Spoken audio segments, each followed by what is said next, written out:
It matters. It matters how you live your life. It matters what you do on a day-to-day basis. Your attitude is being watched and noticed by somebody. Doesn't mean you can't have a bad day. We talked about earlier, but just you need to have a lot more good days and a lot more days to be an energy giver as opposed to an energy sapper.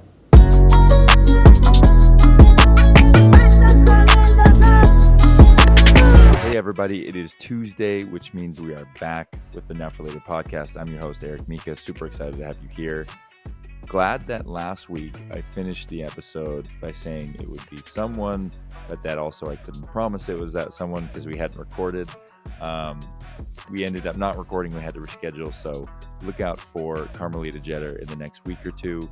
I'm very excited for that one as well. But today, instead, we are joined by Danny Ainge, who is a legend in two sports, actually. He played in the MLB and the NBA. I think he's one of only 13 or 14 people to ever do that. And most definitely had the biggest impact of all those people in the two leagues. I mean, he won championships as a player. He won championships, or a championship as an executive. He won Executive of the Year. He was an All-Star.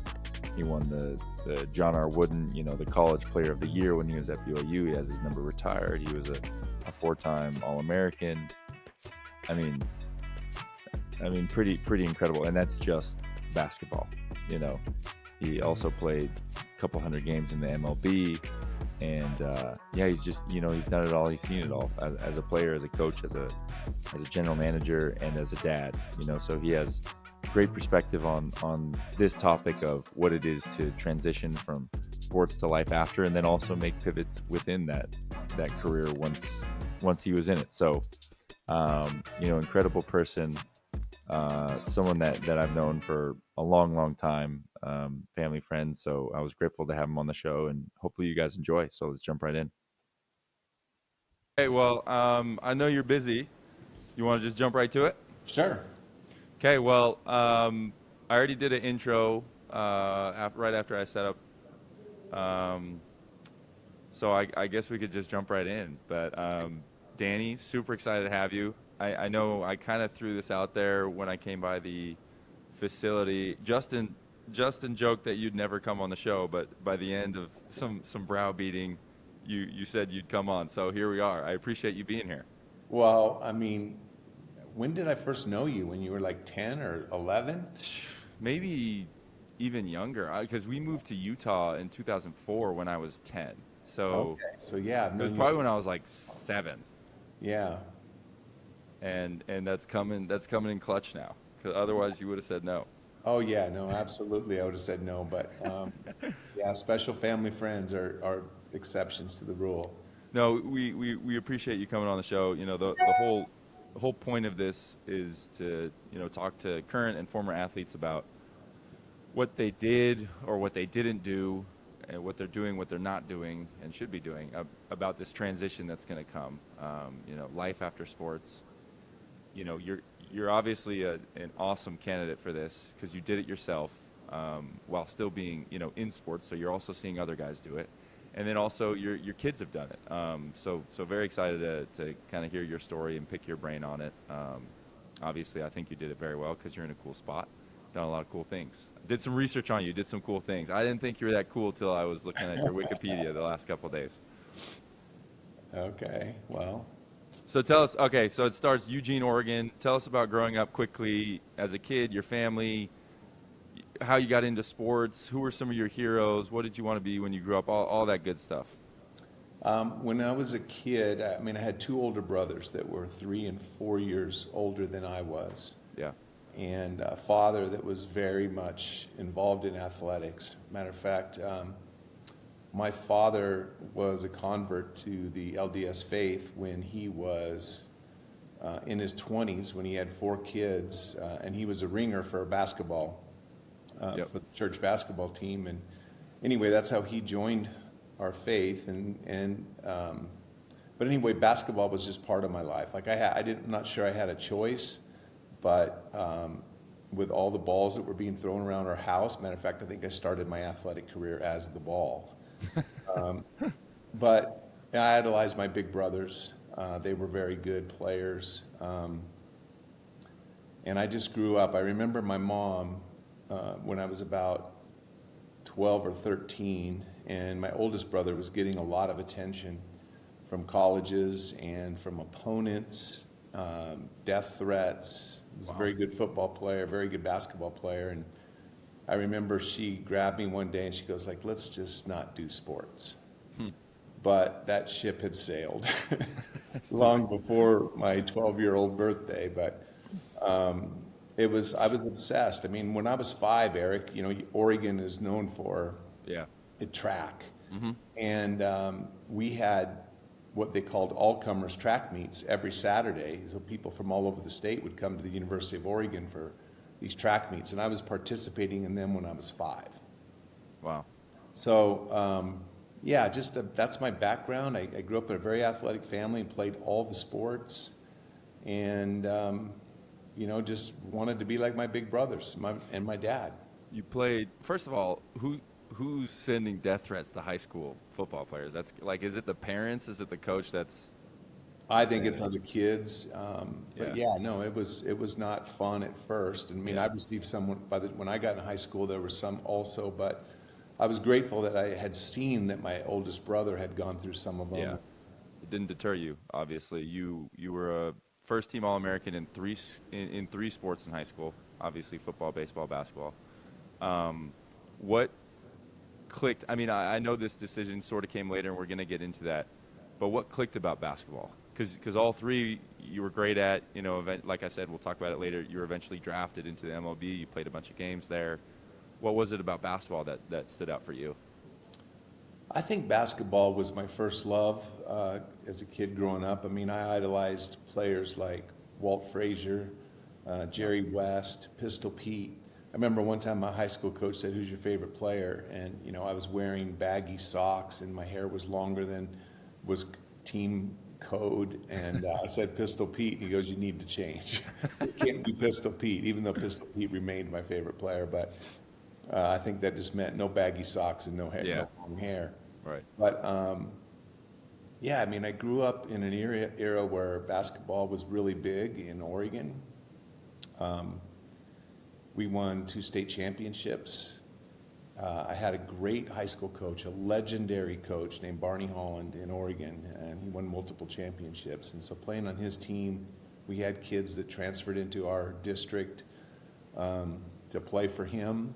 And I think that we had 11 guys on my 1976 championship team on our team. And I think all 11 started the next year at the next level. Wow. Yeah, I mean, whether it was incredible. Division III or Division I, whatever, but we had a stacked team. Wow. Yeah, that's awesome. That's awesome. 11 players, that's no joke. I mean, that means you had a lot of guys that were buying in too, when you have that many good players. It's tough sometimes because they would have been starters elsewhere, right? That's always the balance of it all. Right. All right, basketball is the first love. You kept playing. I didn't realize this till I was, doing my research. So you chose BYU. Well, actually, first of all, I wanted to ask, did you consider going anywhere else? It sounds like maybe Oregon was in the mix, I would imagine. Anywhere else, though? Yeah, I mean, I was recruited by Oregon State, Washington, from the time I was maybe 14, going to basketball camps there. So I mean, the Pac-8 in those days, that was everything. That was the world of basketball, in my world. Going to Oregon games, watching UCLA come in town with their dynasty and John Wooden. I considered going to Arizona State to play baseball and basketball, and I considered all the Pac-8 schools, and I was recruited very heavily by East Coast schools as well. Like North Carolina was recruiting me, Michigan, but it wasn't until we had a conference and for our church in Eugene, and Marvin J. Ashton was an apostle. Mm-hmm. And he asked to speak to me, and I was like, whoa, what the heck is, what's wrong? And anyway, he was a big University of Utah supporter. Matter of fact, throughout my college career, he was wearing red, sitting in the front row of the BYU Utah games. But Mm-hmm. he told me on that visit, he said, I'm not going to tell you where you should go to school, But I am going to tell you where you should go to school. but I'm going to tell you where you should at least visit school, Yeah. just to know about it, because my oldest brother had gone to BYU on basketball scholarship, and just ended up leaving school early in his sophomore year to go home back to Oregon and marry his high school sweetheart, and play Division III and became a Division III All-American. But I just really hadn't considered BYU much. Yeah. And so I went on a recruiting trip to BYU, and I had been on recruiting trips to other places. And before this conversation with an apostle, Elder Ashton, I really was not considering BYU. Mm-hmm. And after my visit, I mean, I was like, there was no other place I wanted to go. Yeah. And so it was just, it was clear that that's where I needed to be. And I ran into Scott Runya and Greg Anderson were guys that took me around campus, and lifelong friends, and some of the greatest people I've ever met to this day. Cool. Obviously, you had a lot of success there. You led the team to the Elite Eight. You had that crazy game winner, the full court, coast to coast against Notre Dame. You were the player of the year your senior year. You obviously know all these things, but just for our listeners, you were an All-American. You were a 2-time academic All-American, not to be brushed over. WAC player of the year. You were 4-time All-WAC team. And then at the time when you finished, another nugget I didn't know, you had 112 consecutive games in double figures, which at the time was the NCAA record. My big question is what I was alluding to earlier. I didn't realize you were playing baseball while you were at BYU, like with the Blue Jays. For some reason, whenever I had heard that you did both, I just imagined that you finished school and then you played pro baseball and then you decided to switch to basketball. But you were playing in the MLB while you were still going to school. Is that correct? Yeah. How does that even work? Yeah, so I was going to, I'd show up opening day, and I'd take my finals a little bit early in April. Yeah. Maybe a week or so early. And then I'd come back before the season was over in baseball. But the Blue Jays and I had a contract and an agreement that, that I would play pro baseball in the summertime from middle of April till early part of September. Yeah. And they wouldn't interfere with my college basketball schedule. That's insane. Yeah, it was challenging academically. It was challenging a little, just jumping from one to another. I always felt starting basketball, I was a little bit behind because just been playing baseball all summer. And then in baseball, I always felt like I was a little bit behind because I didn't have any spring training. And so just kind of jumping right into it. And I was looking forward to the time when I could just dedicate myself to baseball. And going into my senior year, those days, like weightlifting wasn't a big deal in basketball. We had a big weight facility in the Marriott Center at BYU, and going into my senior year, like I'm lifting weights all the time because I'm focused on my baseball career. Yeah. And even though I'm playing in my senior year of basketball, I was in at midnight, I'm in the mornings, and I'm just pumping iron because I need to get a little stronger for baseball. And I had the best basketball year of my career, right? Just lifting weights, which carried over more. I did lift throughout my career, and then guys like Michael Jordan and David Robinson made it really popular in the NBA. Right. Another perfect example of the importance of playing multiple sports. People that listen to my podcast are probably sick of me talking about this, but I just think it's so important to play multiple sports because one is always going to help you in the others. There's so much data and there's so many statistics that talk about injury prevention and hand-eye coordination and using different muscles and the crossover between sports. That's a perfect example right there. Like you're lifting for one sport, it's always going to benefit the other. Because nowadays I just feel like parents are choosing one sport when they're like kids are 7-8 years old, and then have them on 8 different teams, and I just don't think that's the way. So I'm glad you did that. I was big when I was executive in Boston. I started doing a hand strength test. I have no idea the relevance Yeah, of yeah, it, right. but I was fascinated. Like, there's some guys that just have incredible hand strength, Yeah, and then there's some guys that don't. And so I was just trying to figure out: is it guys that worked on a farm? Is it guys that lifted weights? Is it guys that played multiple sports? But yeah, I was amazed at how weak some basketball players' hands were. yeah. And anyway, there's some very good players that didn't have great hand strength, but I'm not sure the relevance. But it's fascinating. You talk about the injury prevention and playing Right. multiple sports, but um, I always thought, like, Bird, had incredible hand strength, Yeah, and my hand strength was very good compared to, like, my overall strength. Like, my hand strength was very exceptional for my size and lifting ability and overall weight capacity. But I've always been curious: is that because I played baseball and right. just swinging so many balls, left and right-handed? And anyway, I've always wondered about that. Yeah, that's cool. We'll have to do a little study, get the correlation. Do you remember, you mentioned swinging. Do you remember your batting average? Because I looked it up Um, in the big I don't, leagues. I don't remember my batting average. I was hot and cold, and I always felt like I was going to be a good hitter if I could really dedicate myself to one style of hitting. I mean, I was learning to switch hit in the major leagues. Like, I hadn't been a switch hitter my whole life, but I was left-handed, and because of my speed from home to first, the hitting coach wanted me to learn to hit left-handed. That's insane to me. That's crazy. Yeah, so I mean, I was experimenting in the major leagues. I loved it.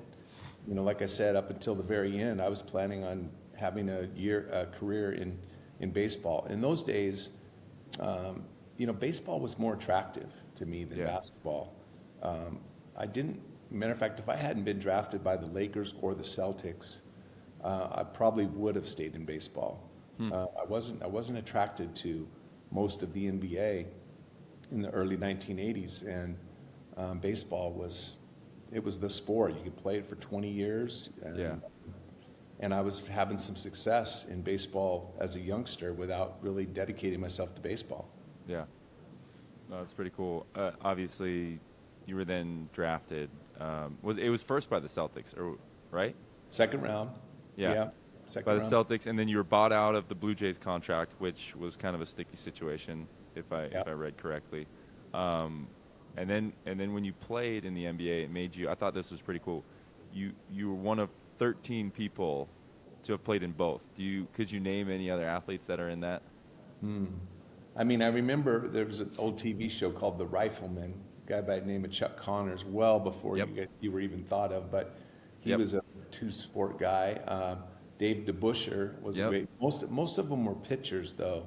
Not very many of them were position players. It was Yeah. most pitchers and basketball players, if I That's remember pretty that. awesome, though. You got two of them right off the bat. Okay, so you played 14 years. You were with the Celtics, 81 to 89. You won 2 championships. I have to ask, what was that like? I don't know how many you would know how many Hall of Famers were on that team. I mean, but being on that team, what was that like? I have to think that you mentioned basketball wasn't that attractive, but after being around a team like that, you must have been sold.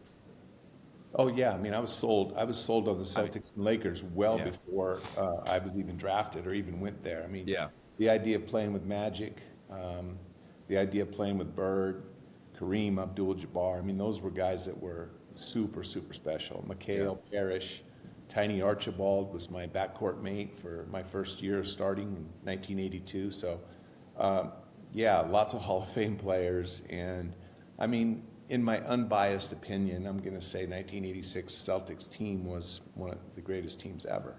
yeah. That's pretty But I cool. have no bias there. No bias, absolutely none towards your team or your team that you then managed. Okay, so you played also with the Kings, with the Blazers, and with Phoenix, if I'm not incorrect. Yeah. One thing I really like asking people is, was there a moment in there in high school and college as a pro I'm sure there was. So when was the moment that you thought this is all too much? I want to give up. Was there an injury? Was there something that you were going through that you were just like, I can't handle this anymore? And then how did you get through it? Oh my gosh, I I don't think there was a moment in my youth. I loved it. I couldn't wait for the next season to start. I'm Yeah. finishing up football, and I can't wait for basketball to get started. Football's winding down, and same thing with baseball. When it's coming around, I can't wait for the football season to end, or basketball season to end, to start baseball. So I didn't really. I mean, I had days where I wasn't a great player, and I had disappointing losses. Yeah. But yeah, I never really even considered giving any of them up. Jeez. You're one of one, man. No, I'm just kidding. No, that makes sense. I mean, then I'll rephrase the question. What do you do on those days? What do you do on those days where it's not your day, and you don't feel like yourself, and it's tough? Like just the mental toughness that you have to be able to do it day after day, month after month, year after year. I mean, you did it for how many years, and you still loved it. I mean, that to me that speaks to your mental toughness and your ability to power through things, even though you're making light of it.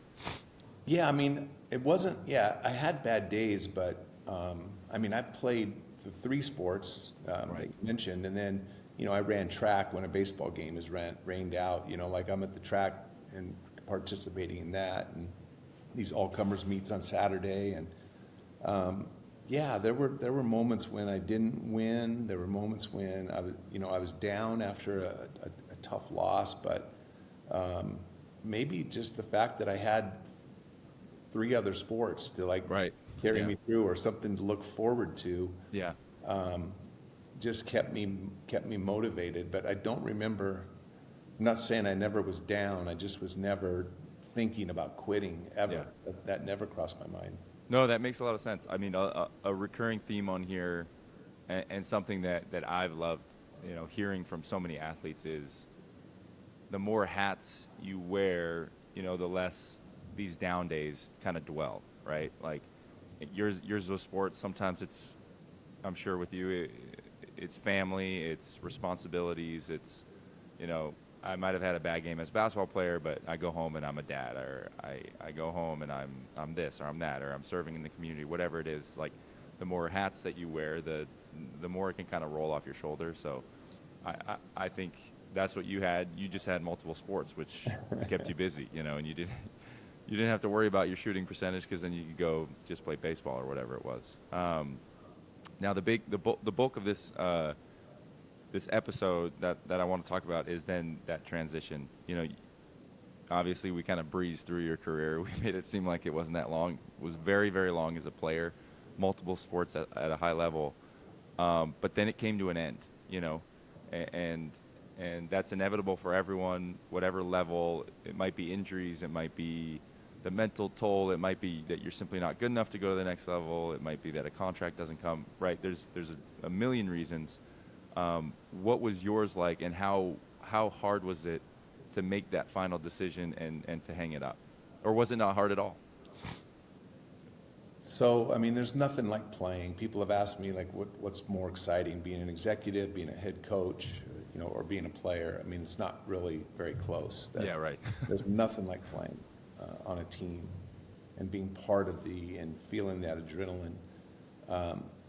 But yeah, I feel like, my father raised me pretty well, and like always wanting to maintain a balance, and understood that, a physical, a mental, and a spiritual, and, and an athletic and conditioning was important.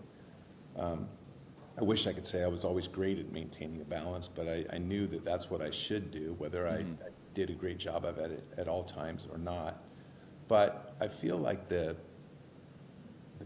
when I was winding down, I was prepared for it. I remember when I signed my first contract, I mean, I just lived my life as that's going to be my only contract. And then I Yeah. signed a second contract, and okay, this is all the money I'm going to make for the rest of my life, and I'm going to do some other profession. And I was fortunate to sign multiple contracts and play professional sports for 18 years. but I never dreamed that that would happen. I never really thought about it. But I knew the day would come when it would end. And so when it came to an end, I remember I had played a great game 7 for the Phoenix Suns, and we had lost to Houston, who went on to win the championship. And I had like 20 points in that game off the bench and had a big fourth quarter. Tough loss. Had a few opportunities to return to the NBA for a 15th year of NBA, and I had a huge offer in Greece to go play there and make as much money as I had made in my NBA career over in Greece. But I had 6 kids at home living in Phoenix, and I got an offer to go do TV, work for television for TNT and broadcast the NBA, and I thought that was what my degree was in college. Felt prepared. I didn't have to try out for it. They were just giving me the job, and I jumped on it and made the transition. A year later, the Phoenix Suns offered me to become the head coach of the Phoenix Suns. And it was something that I wasn't really thinking about. I loved my job in broadcasting. It was fairly easy because I'd just come from being a player, and I knew all the people and the coaches and the schemes. It was an easy transition to there, and then head coaching was like a whole new world. Head coaching for sure was the job that was the most difficult to find balance. That stage of life, again, 6 kids at home, it was not easy. And eventually I ended up leaving coaching in my 4th year, and it was great. I should have done it a year earlier. I felt like I needed to, but our team was going to be so good, and the temptation, walking away from a lot of money, was not easy.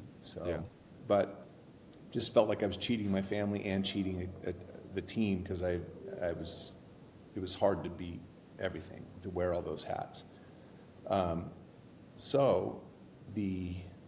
That transition, and then went to the NBA as an executive, and I think all those experiences as a player, as a coach, prepared me for. Although it's still different, and the experience was amazing, and still is. So, my transition was good. Was one of good fortune. I was prepared for it emotionally and mentally to get on with life. And try something else. And I was fortunate because all of these opportunities that I had were not anything that I was thinking about at all during my career. They were just things that happened because of relationships that I had developed in these 3 places that I had spent time in. Yeah. No, that's huge. I mean, my next question is, how should you and how can you think about that? You were fortunate to play for 18 years. Most guys don't make it that long in whatever sport it is. But then, so I want to encourage, whatever level it is, athletes to think about what's going to happen and the inevitability of your career coming to an end.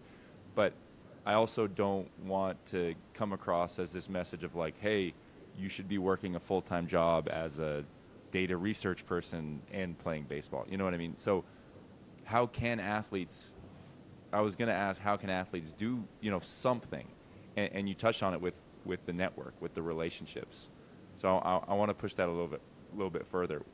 What do you remember doing, or do you not remember doing anything specific or special about building and maintaining genuine relationships that then later paid off? Because I think that's number one. I think it's great if you can, I've spoken with athletes that did go to school and finish school while they were still playing, or they did, study to go to business school and then did that. There's a lot of different routes that you can take. There's a lot of things that you can do while you're still playing. But it's also hard to do when you're all in on your sport. Relationships is something you can do and still be all in on your sport. Yeah, no question. And so my first opportunity was from a player named Michael Jackson, and Michael Jackson played at Georgetown. Great name. Yeah, he played basketball at Georgetown in their heyday with Patrick Ewing, and Michael was a teammate of mine in Sacramento. So here I get traded from Boston after 8 years there. I get traded to Sacramento, and where I played 1 year. But in the second half of that year, I was there without my family. I had 4 kids at that time, and they're tough. back in Boston finishing school, and I'm living in the Residence Inn in Sacramento. And Michael and I became very close. I was spending all my time going to the gym after practice at night. I'd go watch games and eat, and then I'd connect with Mike, and we spent a lot of time working out together, and we became very close in that stretch. So Michael didn't make the NBA the next year. I was traded to Portland. We never had contact again for 7 years. And my career's over, and he's the guy that is hiring the talent at TNT. Yeah. And so, like, he gave me a job just because he knew me, he knew who I was, Right. and he knew. So that's how that transition went first. And then the Phoenix Suns, Jerry Colangelo, and our unique relationship was one where he traded Jeff Hornacek away to Philly to get Charles Barkley. And so I was going to come in and replace Jeff Hornacek as a free agent. And Jerry and I didn't have an agent at the time, and I negotiated my own contract in about 5 minutes with Jerry Colangelo over the phone at midnight. And I think that we always had like a special bond. I think that initial setting and relationship was unique, just because I didn't have an agent. We talked, we trusted one another. There wasn't a contract. He didn't have the money to give me. I trusted that he would find that money, and we made an agreement, and he lived up to his agreement, and I think that kind of relationship developed in my 3 years playing with Phoenix. Mm-hmm. And then, we were close when I was playing for them. And then, going back to Red Auerbach, my story there, I played 8 years with Red. It was a unique situation where I'm coming from baseball. We went through court together, and Celtics versus the Blue Jays, and we developed this bond. And so he trades me 8 years later, and then 15 years later, new ownership comes in, and they say, who should we hire? And Red, who's still on their board, tells them you should hire Danny Ainge. And so that's how those 3 jobs have all come about. It wasn't, and Red's version of Red told the new owners, he said, they said, well, why should we hire Danny? And he said, because he's the luckiest guy I know. It wasn't like any skill I had. It wasn't. That was just what he said, which I still think is funny. But anyway, it was just a unique opportunity to develop these relationships with these people. But obviously, when you're on a team, and you know this, Eric, we're all making judgments of my players. I'm in Boston, and I'm like trying to think of, which players would I want to work with. And now there's a lot of players that I love. Yeah. And there's a lot of guys that are already doing other things. But, I need somebody that's going to really work hard. For sure. And so those names come to mind. And we all make these assessments of people that we're around. And I like most of my teammates. Matter of fact, I can't think of a teammate that I didn't really like and appreciate when I was playing with them. And those relationships are even more rewarding than championships, especially at my age now, looking back and reflecting. Those are critical and so fun. And they lead to other things. And so like every young player that's in the NBA, that's in baseball, that's in the G League playing, everybody, it's such a small world. Everyone's paying attention of your work, of your character, of all your behaviors, what you're putting, your sacrifice you're putting in for the team, when you're playing hurt, when you're faking it, you're not, everyone thinks you should play. That stuff is all being remembered by all the people that you're playing with and playing for. As a matter of fact, we do research all the time now with the Jazz, and we did this with Boston, and we do background checks on everybody. Mm-hmm. So like with Eric Mika, I'm sure we've got stacks and stacks of reports from coaches and teammates and assistant coaches and strength coaches probably back to when you were at Lone Peak High School. So it matters. It matters Right. how you live your life. It matters what you do on a day-to-day basis. Your attitude is being watched and noticed by somebody. Doesn't mean you can't have a bad day.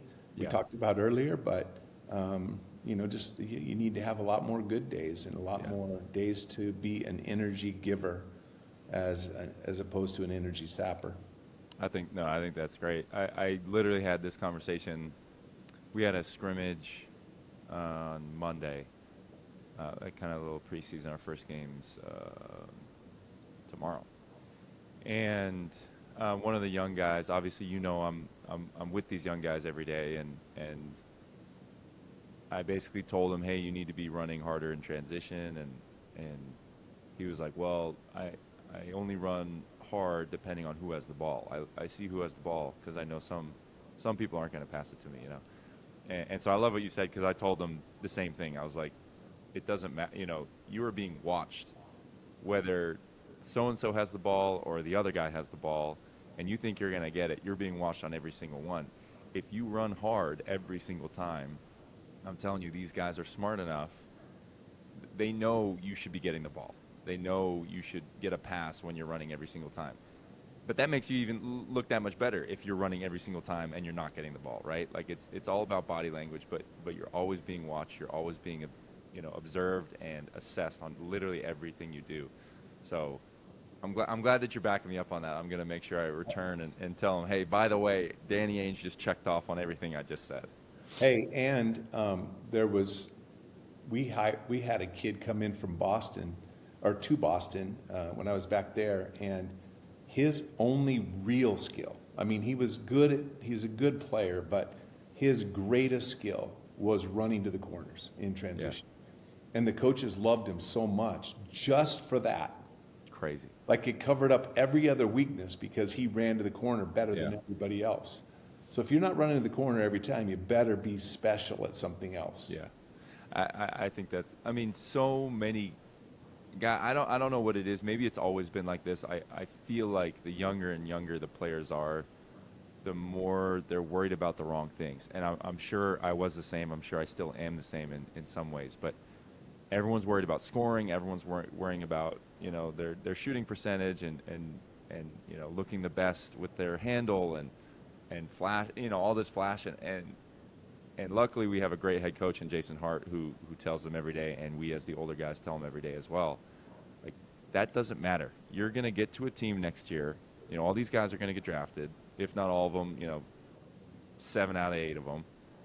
And you're going to be expected to run to the corner, at least for the first little while. Like you said, unless you're just a generational talent, which I think if you were, you'd already be in the NBA. You would have found some way to get there even earlier than you're getting through Ignite.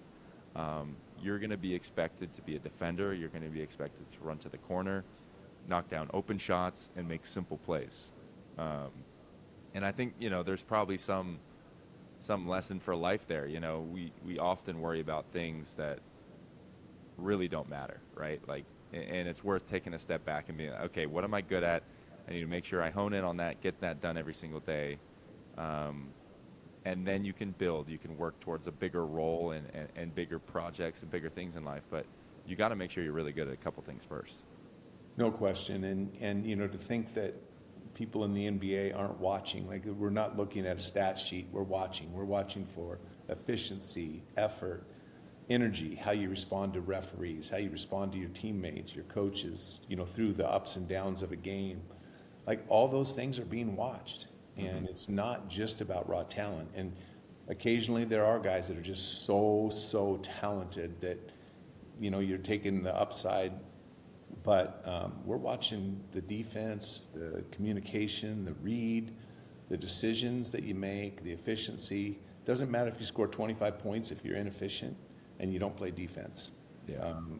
We're all looking for guys that can that are giving their all to their teammates and sacrificing and playing for the win, not just showing up to win, but actually doing everything it takes to win. Yeah. No, I think that's awesome. We went down a little bit of a rabbit hole. I want to redirect us. I I have a couple more questions, and then I'll hit you with this rapid fire, get you out of here. I'm probably lying, by the way. I'm sure a couple questions will turn into more. Uh, we rushed past your return to Boston. Um, I have to ask, like, what was that like returning to the front office? I had like that has to be cool, a full circle moment. You played there for a long time, you won championships there, and then to go back and be in the front office had to be pretty cool. Although I know the fans were pretty ruthless the first part of your experience there. Yeah, I think that I was broadcasting for a second time when I got the call to go to Boston. I wasn't overly excited about leaving the broadcast booth again, just because Yeah. I loved the lifestyle it afforded me. And now at this stage, I have 3 kids at home, Hmm. and it was my wife who basically said, "Let's do it. Let's go back to Boston and Cool. let's give it a try." And so when she was on board and she felt good about doing it, then we were in. But it took a few negotiations before that happened. I Yeah. was trying to give them direction of who else they should hire and go interview. So I didn't jump on it right away, but I'm glad I did. I liked the ownership. I liked the group of people I was working with, and it was a whole new experience. It's a great life experience. Yeah, and I'm grateful for that. Yeah, that's cool. I bring up the fans were ruthless in the beginning just because I remember those. What was that? I hate Danny Ainge shirts or something, or Well, that was when I was playing oh, back that in, was when you were playing. For some yeah, reason, I that thought was, that was when you were GM. no, that was when I was playing for the Celtics, and we were in Detroit, and there was it was a big rivalry and playoffs, and all these fans in this whole section had these I hate Danny Ainge shirts on. That's amazing. And so I was out shooting before the game, and I asked them if they could give me one, and so they gave me one, and I was wearing it around warm-ups. I learned well before that to enjoy it, not take it personal, and have fun Yeah. with the fans. And For sure. anyway, I kind of liked that rivalry we had. But yeah, so when I got there early, I wasn't overly excited about the Celtics team, which is maybe why I wasn't jumping on that opportunity. Yeah. I loved Paul Pierce, and I thought they had some good players, but they had made it to the conference finals a couple years prior, but I didn't think that team was going anywhere. So we made changes, and fans were not seeing the vision of the changes, which Yeah. not all the changes were great or good, but I think they were necessary eventually, and it just took time. It took us a few years to get it right. Right. Obviously, it all built up to that blockbuster trade, getting the big 3. I actually remember that day. My brother, I mean, we were diehard Celtics fans, obviously, through knowing you guys. Brian Dew, obviously, was a big part of our life. The strength coach for a long time there. So we felt like we were part of, the Celtics organization, although we weren't at all. But, diehard fans. And I remember my brother came down to the basement and announced to me that we had gotten Kevin Garnett and Ray Allen. It was like the best day of our lives. I mean, we were going crazy. You are kind of known, you have this reputation as getting these, doing these big blockbuster trades. Like, how hard are those? How do those come about? Is there one that was particularly hard to pull off? Like, what's the process of that like? Yeah, so the KG one was tough. I had flown out to LA and met with KG and his wife at their home. Yeah. I had gotten permission from Minnesota. We had worked out some details of a deal.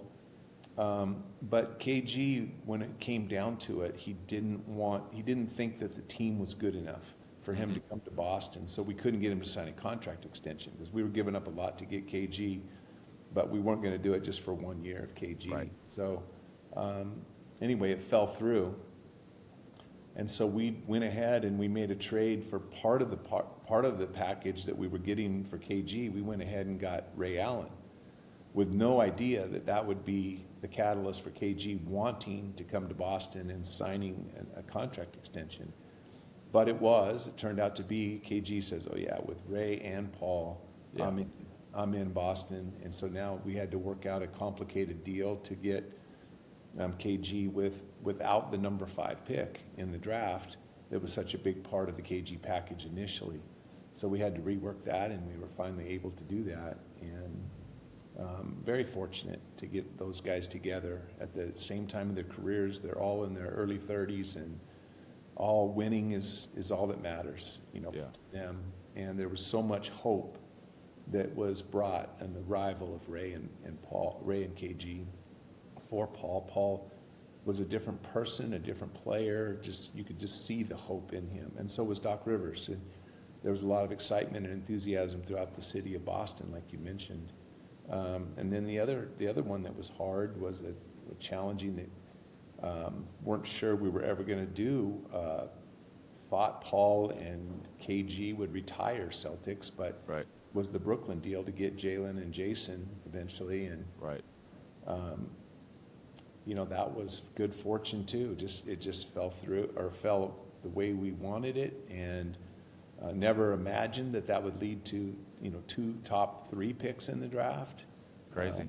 Because that team was going to be better, and you know, Paul and KG at the time, I think, were excited to go to Brooklyn at that moment because they had a good team, and it just didn't work out in Brooklyn the way anybody thought it would, but it worked out for good fortune for the Celtics. Yeah. I mean, they're still thanking you for that one, obviously.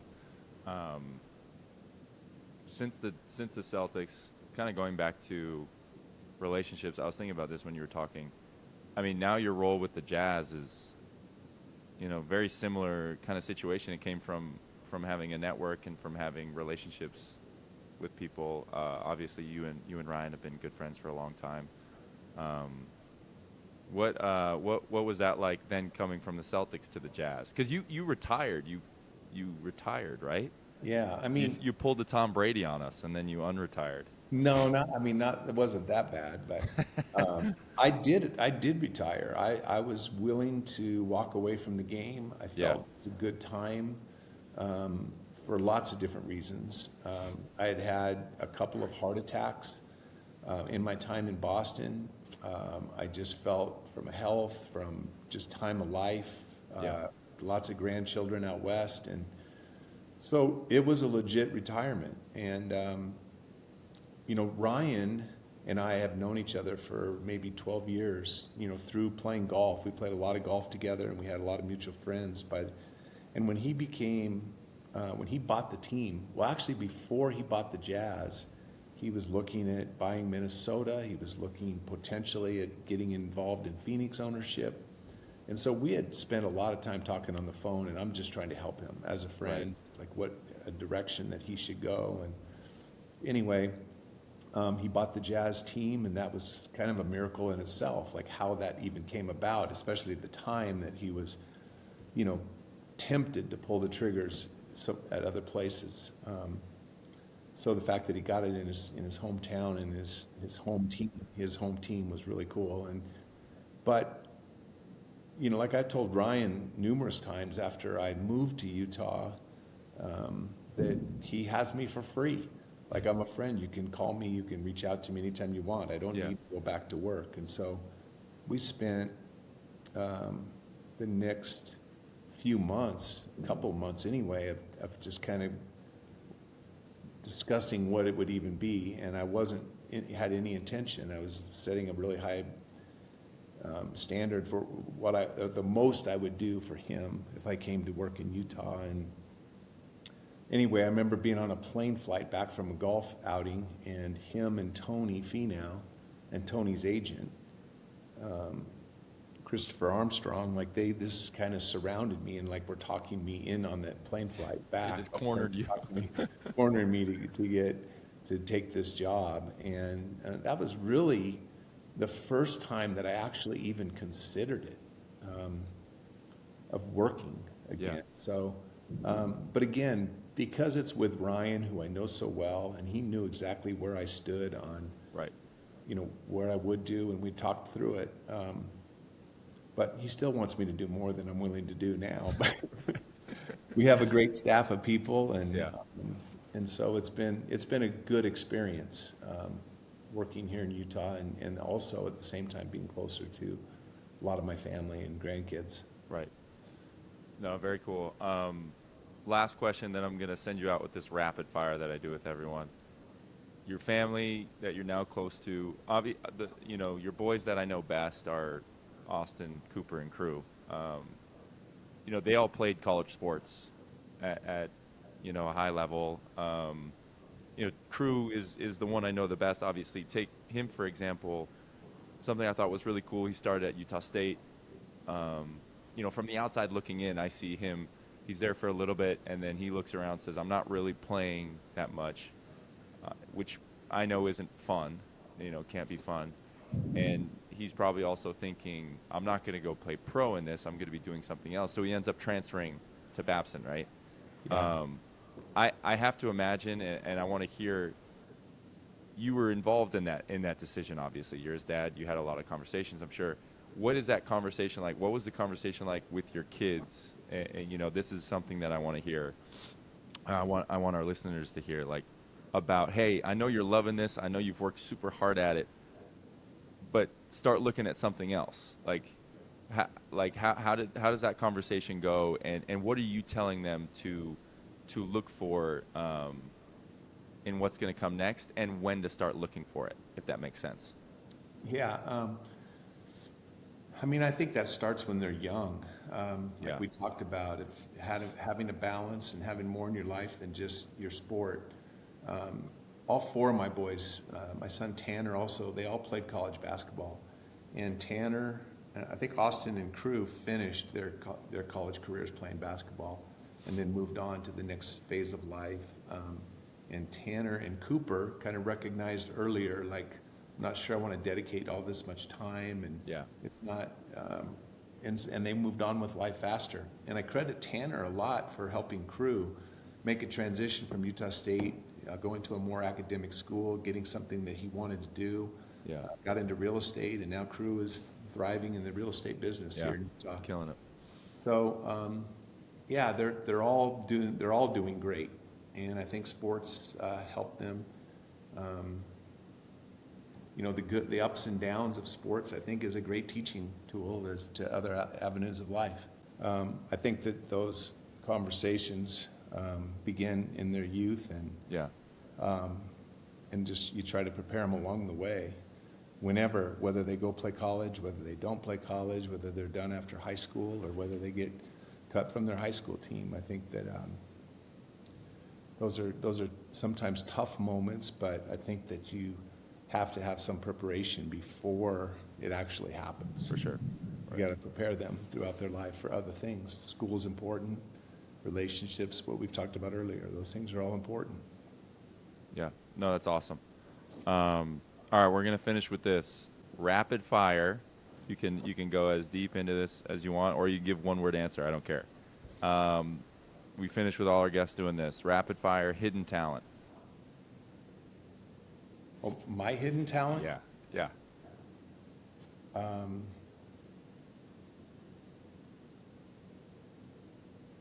I feel like I have a gift of being grateful. I like that. That's awesome. We had John Stockton came on in the summer, and his was, I'm not gonna lie, his was so weak. He said mowing the lawn. He's great at mowing. I guess it's not weak. It's different. All right, favorite moments, one as player and one as manager. Just like the most special moment that lives rent free in your head. I think about my college victory against Notre Dame was probably a great moment. Yeah. I had so many great moments in my NBA career, but like that might have been, maybe it's just because it's brought up the most and my kids watched it and, always talking about it. So I think that's probably the one. Cool. What about as a manager? I mean, I would think winning the championship, but I Yeah, could be wrong. winning the championship in 2008 was maybe a career high moment. It's wonderful to win a championship as a Yeah. player. It's what you strive for, and the unity that arrives from being on a team that wins a championship. But being in management, it's even more rewarding because I'm looking over at our team as we're running away from the Lakers in Game 6, and I know the Doc Rivers story and the KG, Paul and Ray. Obviously, everybody knows their stories, and Right. Rondo and Perkins and Big Baby Davis, and like right on down the line. And then all of the other people in my office, all the coaches. You just in management, you just know what it takes and how many Right. people it takes, and it's so rewarding for so many more people when you're in a Right. management position. And so that's probably the highlight. You kind of see the full picture of it. Yeah. All right, and then all-time Celtics team. Oh, 1986 for sure. No, all-time starting five. Sorry, I should have been clear. Starting five. Yeah. Okay. You mean like in the Celtics history? In the Celtics history. I Wow. mean, you've seen a lot of those steps, so I think you'll have a very valid perspective. Well, I mean, obviously you got to take Bird and Russell, and I'm going to say McHale next.